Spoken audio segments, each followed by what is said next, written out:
ఉన్న బంగారాన్ని విడిపించి ఆ రోజు ఆన్లైన్ రేటుకే మేము కొంటాం. Sharma gold company. నమస్కారం. ప్రస్తుతం మనతో పాటు ఇస్కాన్ టెంపుల్ నుంచి ప్రణవానంద ప్రభుజీ ఉన్నారు. వారు గోవర్ధన ఇకో విలేజ్ ఆశ్రమంలో సేవ చేస్తూ ఉంటారు. అలాగే వివిధ మాధ్యమాల్లో కృష్ణ తత్వం గురించి, భగవద్గీత, భాగవతం, రామాయణం గురించి ప్రవచనాలు ఇస్తూ ఉంటారు. వారు ప్రస్తుతం సుమన్ టీవీ స్టూడియోలో ఉన్నారు. వారితో మాట్లాడదాం. ప్రభుజీ నమస్కారం అండి. హరే కృష్ణ. నమస్కారం అండి. చాలా సంతోషం గురుజీ మీతో మాట్లాడడం. కృష్ణుడి గురించి ఇష్టం ఉండండి ఎవరికి, ఏదో ఒకటి ఆ చిలిపితనం అన్నా, వారి రూపం అన్నా, ఇప్పటికీ ఇంకా మన ముందే ఉన్నారేమో, ఈ మధ్యలో మన మధ్యలోనే తిరిగారేమో అని చెప్పి ప్రతి ఒక్కరు ఫీల్ అవుతూ ఉంటారు. ఆ కృష్ణుడి గురించి ప్రతి ఒక్కటి కూడా అనిపిస్తూ ఉంటుంది. అలాంటి మీరు ఇంకా చాలా అదృష్టవంతులు. కృష్ణుడికి అతి దగ్గరగా ఉంటారేమో అని అనిపిస్తుంది చూస్తూ ఉంటే. ముందుగా మీ పర్మిషన్ తోటి అంటే వివిధ మాధ్యమాల్లో మీరు చెప్పారు కృష్ణుడి గురించి ఎలా ఉంటారని చెప్పి. ఇప్పుడు నేను అడగదలుచుకున్నది, ప్రస్తుతం ఉన్న జనరేషన్ కృష్ణుడిని చూసి ఏం నేర్చుకోవాలి అని అంటే ఏం చెప్తారు? హరే కృష్ణ అండి. మాకు కూడా ఎంతో సంతోషంగా ఉంది మీతో మాట్లాడటం ఈరోజు.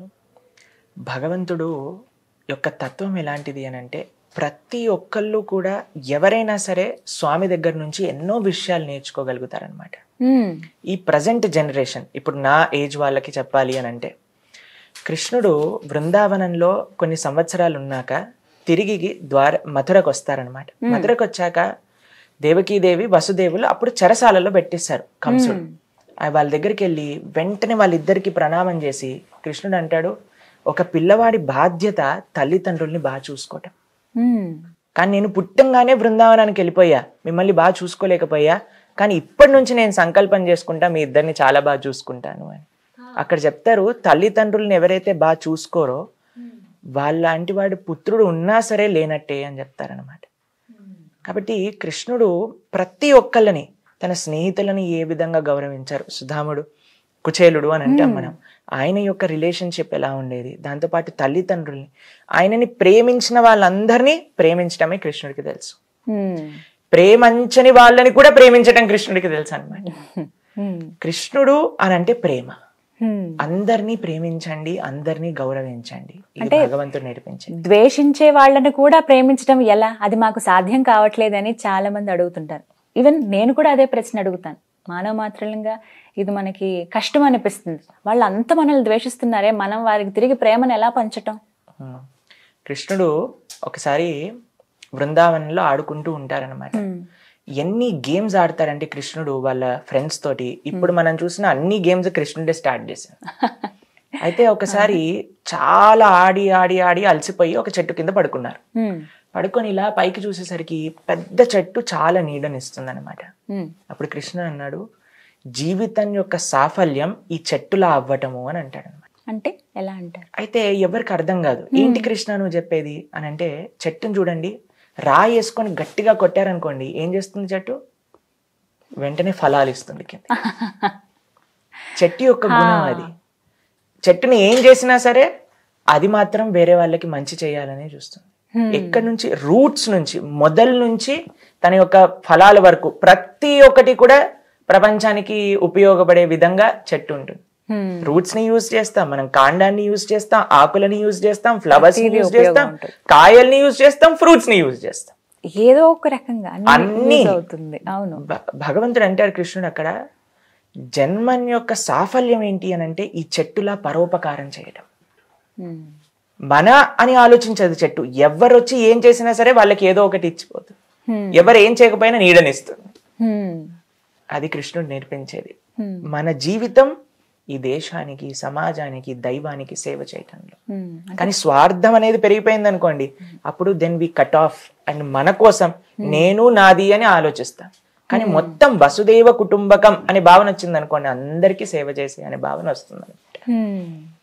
ఖచ్చితంగా నేర్చుకోవాలి ఇప్పుడు జనరేషన్. ఇప్పుడు అంతా కూడా ఫాస్ట్ కల్చర్ అయిపోయిందండి. ఇన్స్టెంట్గా కావాలి, దేనికి ఓపిక ఉండట్లేదు మనుషులకి. అంటే అలా ఓపికగా ఉండడము ఎలా నేర్చుకోవాలి అంటే ఏం చెప్తారు? ఏదైనా సాధించాలంటే దానికోసం పట్టుదలగా, దీక్షణగా అలా ఉండాలి. అప్పటికప్పుడు రిజల్ట్ వచ్చేయాలనే కోరుకుంటాం కదా, అది ఎంతవరకు కరెక్ట్ అంటారు? మీకు విషయం చెప్తాను. శబరి గురించి మీరందరూ వినే ఉంటారు కదా. శబరి తన గురువు గారి ఆశ్రమానికి, మతంగ ఋషి ఆశ్రమానికి వచ్చినప్పుడు 5 సంవత్సరాలు. వాళ్ళ గురువు గారు అన్నారు, రామ లక్ష్మణులు ఇద్దరు వస్తారు, వాళ్ళిద్దరికి నువ్వు సేవ చేసి తర్వాత వైకుంఠానికి రా, మేమందరం ఇప్పుడు బయలుదేరుతున్నాం వైకుంఠానికి అన్నారు. సరే గురువు గారు అని ప్రణామం చేసింది శబరి.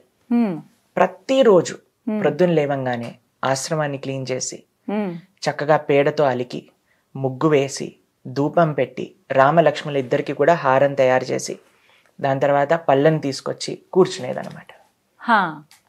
ప్రతిరోజు చేసింది. ఎప్పటి వరకు చేసిందో తెలుసా? 90 సంవత్సరాలు పైబడిన వయసులో రామలక్ష్మణులు ఇద్దరు వచ్చారు. అమ్మో. కానీ ఒక్క రోజు కూడా నేను ఇప్పుడు ఆఫ్ తీసుకుంటా, నాకు చేతనవ్వట్లేదు, ఈ రోజు వస్తా, ఇన్ని రోజులు రాలేదు కదా, రేపు వస్తారో లేదో ఏం తెలుసు, వచ్చినప్పుడు చూసుకుందాం అని అనుకోలేదు. 5 సంవత్సరాల నుంచి 90 సంవత్సరాలు దాటేంత వరకు అదే విధంగా సేవ చేసింది. ఎందుకు అనంటే తన గురువు గారు చెప్పారు కాబట్టి భగవంతుడు తప్పకుండా వస్తాడు. అందుకే మన శాస్త్రం చెప్తుంది, ఉత్సాహాత్ నిశ్చయాత్ ధైర్యాత్. ఎంత ఉత్సాహం ఉంటుందో మనకి అంత ఓపికతో కూడా ఉండాలి. ఇప్పుడు చూడండి, ఒక చిన్న విత్తనాన్ని నాటారు, నీళ్లు పోసారు, రేపు నాకు జామకాయ ఏది అని అంటే వస్తుందా? కొన్నిసార్లు ఒక జనరేషన్ నాటితే నెక్స్ట్ జనరేషన్ కి వస్తుంది. అవునండి. కాబట్టి ఓపిక అన్నిటికంటే ముఖ్యం అన్నమాట. ఎంత మనకు ఉత్సాహం ఉంటుందో అంత ఓపిక మనకు కావాలి. ఈ రెండు ఉన్నప్పుడే భగవంతుడి యొక్క కృప మనకు లభిస్తుంది అనమాట. అందుకే ఈ రెండు చాలా ముఖ్యం, అటు ఉత్సాహంతో ఉండటం, ఓపికతో ఉండటం. చిన్న చిన్న వాటికే ఈ రోజుల్లో చూస్తున్నాం కదా, నిరుత్సాహపడిపోవడం, ప్రాణాలు తీసుకునేదాకా వెళ్ళిపోతున్నారు. అవి ఎంత ఘోరంగా ఉన్నాయంటే ఆ కారణాలు వినే వాళ్ళకి చాలా సిల్లిగా అనిపిస్తున్నాయండి. సెల్ ఫోన్ పోయిందనో కొంత భాగం, అవి చాలా అంటే 20,000 30,000 అప్పుల పాలైపోయామనో, నలుగురు ఇలా నానా మాటలు అంటున్నారనో, చిన్న చిన్న వాటికో, ఉన్న వస్తువులేవో పోగొట్టుకున్నామనో, ఒక అమ్మాయో లేకపోతే ప్రేమలో విఫలమయ్యామనో, ఇలా వివిధ కారణాల వల్ల ఏకంగా ప్రాణాలే తీసేసుకుంటున్నారు. అలాంటి వారికి మీరు ఇచ్చేటువంటి సందేశం? మాకు కనీసం వారంలో 3-4 ఫోన్స్ వస్తాయండి. సూసైడ్ చేసుకోవాలనే ఆలోచన వస్తుంది ప్రభుజీ, ఏం చేయమంటారు అంటే మేము అడుగుతాం, అసలు ఎందుకు మీరు ఇలా అనుకుంటున్నారు అని అంటే వాళ్ళు చెప్పే రీజన్స్ విన్నాం అనుకోండి, ఈ ప్రపంచంలో అన్నిటికంటే పెద్ద ప్రాబ్లం ఏంటో తెలుసా? నాకే అన్ని కష్టాలు ఉన్నాయి అనుకోవటం. నిజంగా కష్టాలు ఉన్నవాడిని చూస్తే వాళ్ళు ఎన్ని కష్టాలున్నా సరే ఎంత బాగా ఆనందంగా ఉన్నారో. అందుకే మనం సమాజాన్ని చూడాలి. నాకు చాలా మంది తెలుసండి, వాళ్ళు ఉండే కుటుంబ పరిస్థితులు కానీ, వాళ్ళకుండే ఆరోగ్య పరిస్థితులు కానీ. ఒకసారి మాకు ఫోన్ చేశారు, ఒక ఫోన్ చేసి, ప్రభుజీ ఆవిడ అంత భక్తి చేస్తారు, ఆవిడికి మాత్రం మొత్తం అసలు శరీరం లేవట్లేదు, మీరు ఒకసారి మాట్లాడండి వాళ్ళతో, చాలా బాధగా ఉంది, కృష్ణుడు ఎందుకు అలా చేస్తున్నాడు అని అన్నారనమాట. నేను ఆవిడకి ఫోన్ చేశాను, అమ్మా మీరు చాలా జాగ్రత్తగా ఉండాలి, మీ ఆరోగ్యం బాగుండాలి అని భగవంతుడికి ప్రార్థన చేస్తున్నా అంటే, ప్రభుజీ ఆరోగ్యం కోసం ప్రార్థన చేయకండి ప్రభుజీ, ఈ శరీరం ఈరోజు ఉంటుంది రేపు పోతుంది, నేను ఎలా ఉన్నా సరే కృష్ణుని గుర్తుపెట్టుకోవాలి అని ప్రార్థన చేయండి మీరు అని. 90 సంవత్సరాలు పైబడింది ఆవిడికి. ఆవిడ అంటుంది, ప్రభుజీ ఆరోగ్యం నా కర్మ అనుసారంగా ఏదో ఒకటి జరుగుతూనే ఉంటుంది, కానీ నేను మాత్రం కృష్ణుని మర్చిపోకూడదు, ఇది నాకు కావాల్సిన కోరిక అని. ఇదండి మనకు కావాల్సింది. కాబట్టి చిన్న చిన్న ప్రాబ్లమ్స్ వస్తూ ఉంటాయి. ఈ ప్రపంచాన్ని కృష్ణుడు ఏమని డెఫినేషన్ ఇచ్చారో తెలుసా అండి? భగవద్గీతలో దుఃఖాలయం అశాశ్వతం అని పేరు పెట్టారు. అంటే పుస్తకాలయం అని అంటే ఏం దొరుకుతుంది అక్కడ? పుస్తకాలు దొరుకుతాయి. అవునా? ఈ ప్రపంచానికి కృష్ణుడు పెట్టిన పేరు దుఃఖ ఆలయం. అంటే ఇక్కడ దుఃఖాలు దొరుకుతాయి. కాబట్టి మన తప్పు ఈ దుఃఖాలయంలో సుఖం వెతుకుతాం అనమాట. మరి ఎలా స్వామి సంతోషంగా ఉండడం ఎలా? సంతోషం స్వాంతనతో వస్తుంది. మీకు ఎంత ఉంది అని కాదు, మీ యొక్క భావన ప్రపంచాన్ని, మీ జీవితాన్ని ఏ విధంగా మీరు చూసుకుంటున్నారు దాంట్లో నిజమైన సుఖం ఉందన్నమాట. కాబట్టి ఈ ప్రపంచం దుఃఖాలయం అశాశ్వతమే, మన దగ్గర ఉన్న సుఖం కూడా అశాశ్వతం. ఏదైనా సరే పోతుంది, ఖచ్చితంగా పోతుంది, అంతే కదండి. కాబట్టి మనం శాశ్వతమైన ఆనందాన్ని వెతకాలి ఈ ప్రపంచంలో. అది ఎందులో వస్తుంది? ధర్మాన్ని ఆచరించడంలో, సేవలో. అది నిజమైన సుఖము అనేది ఉంటుంది అనమాట. మీకు చిన్న కథ చెప్పనా? చెప్పండి. ఒక గురువు గారికి 2 శిష్యులు ఉన్నారనమాట. ఆ 2 శిష్యుల దగ్గరికి వెళ్ళి 10,000 ఇస్తారు. ఇచ్చి 2 గదులు ఉన్నాయి, రేపు ప్రొద్దున కల్లా ఈ 2 గదుల్ని మొత్తం నింపేసేయండి అని చెప్తారనమాట. సరే అని మొదటి శిష్యుడు పరిగెత్తుకుంటూ వెళ్ళి 10,000తో ఇంత పెద్ద రూమ్ ఎలా నింపాలి అని చూశాడు. చాలా కాస్ట్లీ ఐటమ్స్ కొంటే అవ్వదు, చెత్త చెదారం ఏది దొరుకుతుంది ట్రాష్ అన్ని తెచ్చుకొచ్చి మొత్తం నింపడానికి ప్రయత్నం చేశారు. అయినా సరే సగం ఖాళీగానే ఉందన్నమాట.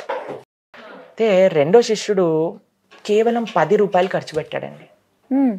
నెక్స్ట్ డే ప్రొద్దున ఆ గురువు గారు వచ్చారు. ఫస్ట్ శిష్యుడి యొక్క డోర్ తెలిసి చూడంగానే మొత్తం చెత్త చెదారం అన్నిటితో నింపేసి ఉంది, కానీ మొత్తం 10,000 రూపాయలు ఖర్చు పెట్టేశారు, సగం రూమ్ మాత్రమే నిండుంది.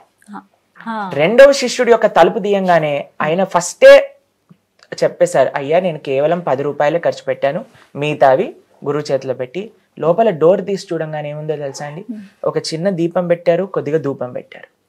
ఆ రూమ్ అంతా దీపపు కాంతితో నిండిపోయింది, ధూపం యొక్క సువాసనతో నిండిపోయింది.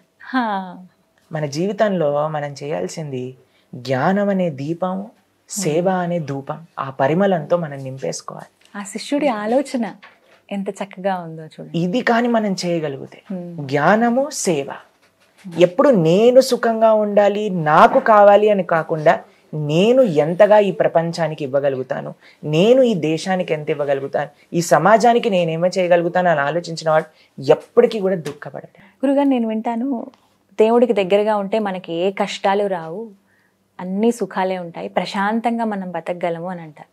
కానీ ఎక్కువగా దైవ చింతన ఎక్కువగా ఉన్నవాళ్ళు, దేవుడికి అతి దగ్గరగా ఉండేవాళ్ళు, వాళ్ళు బాధలు పడుతున్నారు, వాళ్ళు కష్టాలు పడుతున్నారు. మరి ఎందుకు దేవుడు అలా చేస్తున్నాడు, కృష్ణయ్య వాళ్ళందరినీ చూడడా అని అనిపిస్తుంది. దీనికి సమాధానం మీకు ఒక విషయం చెప్తాను. భగవంతుడికి అత్యంత ప్రియమైన భక్తులు పాండవులు. అవునా, మీ అందరికీ తెలిసే ఉంటుంది కదా. పాండవులు ఎన్ని కష్టాలు పడ్డారండి.